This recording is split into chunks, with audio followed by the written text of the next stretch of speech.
He thought it was harmless. A joke, a spark in front of a soldier who wasn't allowed to move. But when the flame got too close, the guard did something no one expected. He didn't speak. He didn't warn. He moved. And the man never held a lighter the same way again. It started with laughter. Not from joy, but from arrogance. A man in his late 20s swaggered through the plaza outside Buckingham Palace, flanked by two friends who kept their phones ready and rolling. He wore a leather jacket, mirrored sunglasses, and a cocky grin like it was part of his uniform. He wasn't here to admire the ceremony. He was here to stir it. The royal guard stood as always, tall, silent, unmoved. His red uniform glowed in the London sun, his rifle vertical, his white gloves perfectly fitted. He was a monument of discipline, timeless, untouchable. And to the man in sunglasses, that made him a target. "Watch this," he said over his shoulder. "I bet he flinches." He pulled a crumpled pack of cigarettes from his pocket, flicked it. One rolled out between his fingers like a challenge. Click. A metal Zippo snapped open with a sharp flick. Pshh. The flame burst to life.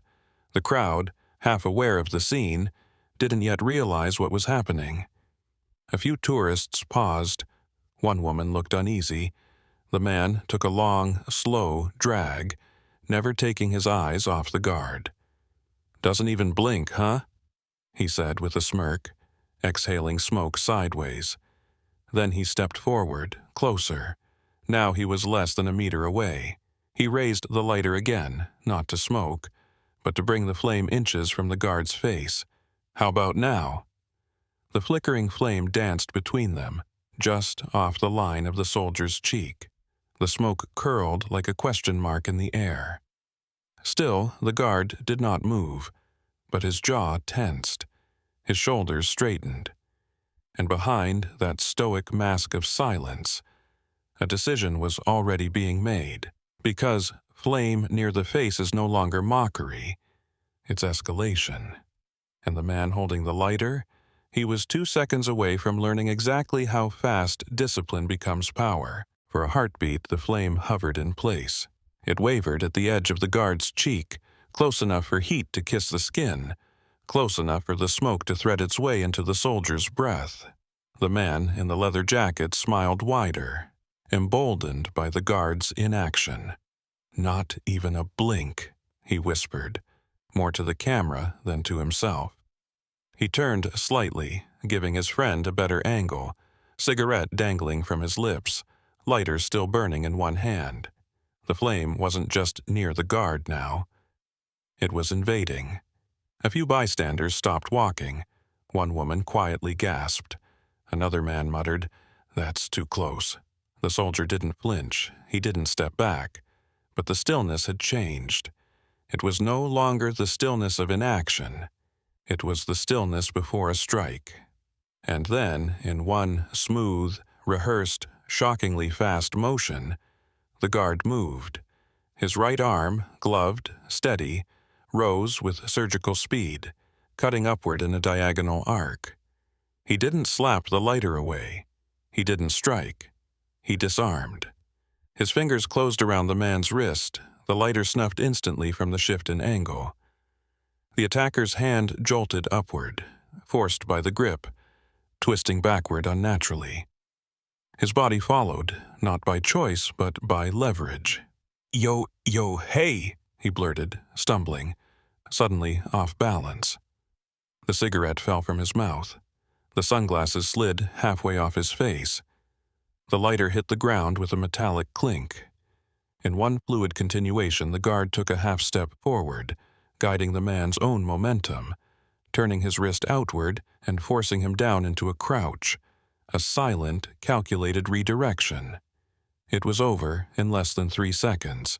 No raised voice, no loss of posture, only calm control. The crowd stood in stunned silence. Phones were still up, but hands trembled behind them.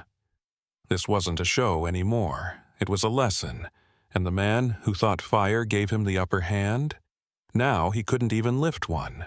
The man had come in with swagger.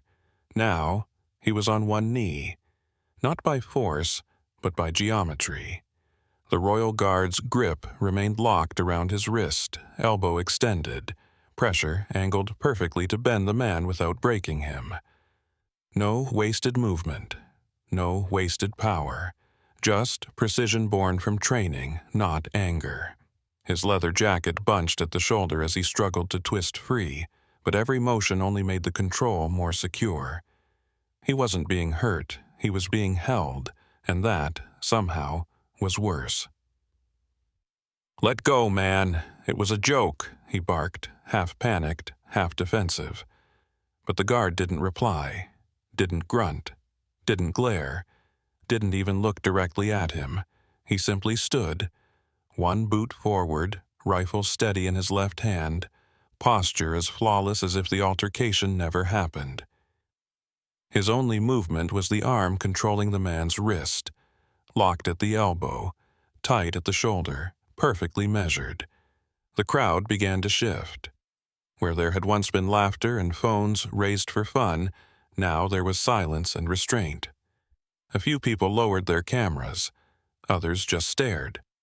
Someone whispered, "He didn't even look mad." Another murmured, "He never lost position." The man squirmed again. Not violently, just enough to test the limits, and the guard answered the only way he needed to. He adjusted his stance by 2 inches. That was all. It pulled the attacker's center of balance just slightly further forward, just enough to send a ripple of discomfort through his shoulder and send a clear message. You are not in control. You never were. The man stopped moving. His sunglasses were now halfway off, dangling by one ear. His cigarette had crumbled on the pavement. His lighter, cold and silent, sat by his feet like a relic of a bad idea. He glanced up at the guard for the first time, really looked, and that's when it hit him. There was no smirk, no triumph, no satisfaction, only stillness. The kind of stillness that says, "You thought I wouldn't move. You just didn't understand why I wait." And in that frozen moment, on his knee, wrist caught, ego unraveling in front of strangers, he finally did. It ended with something far more devastating. A choice. The royal guard held the man for exactly as long as he needed to, not a second more. The tension in the hold shifted, softened just enough to allow a path back to balance. The soldier didn't shove, didn't throw. He simply let go. But even that release had structure, deliberate and slow, like a door being unlocked only after the intruder realizes they were never meant to get in. The man staggered backward 2 steps, clutched his wrist instinctively, looked around like a kid caught stealing, not sure if he should be embarrassed, angry, or relieved to still be standing. The crowd? They didn't cheer. They didn't laugh. They watched, quiet, respectful. Phones still raised, but no longer for content, now for record. One older man near the edge of the scene removed his hat and whispered, "That's a soldier." And the guard? Already returned to stance, already motionless. The gloved hand that had gripped so precisely now rested calmly against the polished rifle stock. His shoulders relaxed, but upright. His boots fixed, heels aligned with military precision. He had never broken form, just adjusted it long enough to teach a lesson. The man in the leather jacket stood there, chest heaving, not from pain, but from realization. He looked down at the crushed cigarette, at the lighter on the ground, then back up at the guard who had handled him like a storm handles a leaf, without effort, without cruelty, and without needing to say a single word. He didn't pick up the lighter.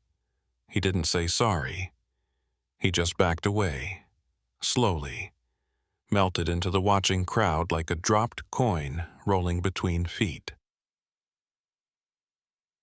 Somewhere behind a row of tourists, a kid said to his father, "But he didn't hit him." And the father replied, "He didn't need to." Because what happened in those 30 seconds wasn't about violence. It was about command without sound, and how a man trained to stand still can shatter someone's pride with nothing but timing, leverage, and silence. By that evening, the video was everywhere. Shot from 3 different angles, 31 seconds of tension, escalation, and a response so clean, so precise, it didn't feel real. No yelling, no punches, just a royal guard moving once and making a fool fold without raising his voice or his weapon. The headline on one upload read, "He lit a flame. The guard extinguished him." Another, colder, "This is what controlled power looks like." The footage was dissected online like a piece of choreography. He handled him without dropping his rifle or his presence. Veterans reposted it with pride. Martial artists praised the body mechanics. Civilians, just stunned, wrote, "He didn't humiliate the man. The man humiliated himself." Just a single man, trained to stand still, reminding the world what happens when that stillness becomes directional. The man with the lighter? He was never identified in public. Disappeared from the crowd, his ego trailing behind like smoke. He never apologized. He never posted. He just vanished. But the guard? He was there the next morning. Boots aligned, gloves crisp, eyes forward. No statement, no gloat, just presence. And somehow his silence now spoke louder than ever. People stood further back.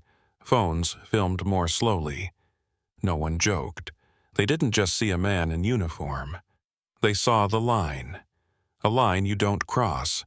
Not because someone told you not to, but because someone once did, and you saw what happened. And so the lesson remained. Without words, without motion.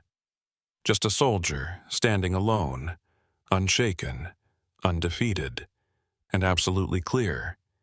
He doesn't move often, but when he does, you'll remember it forever.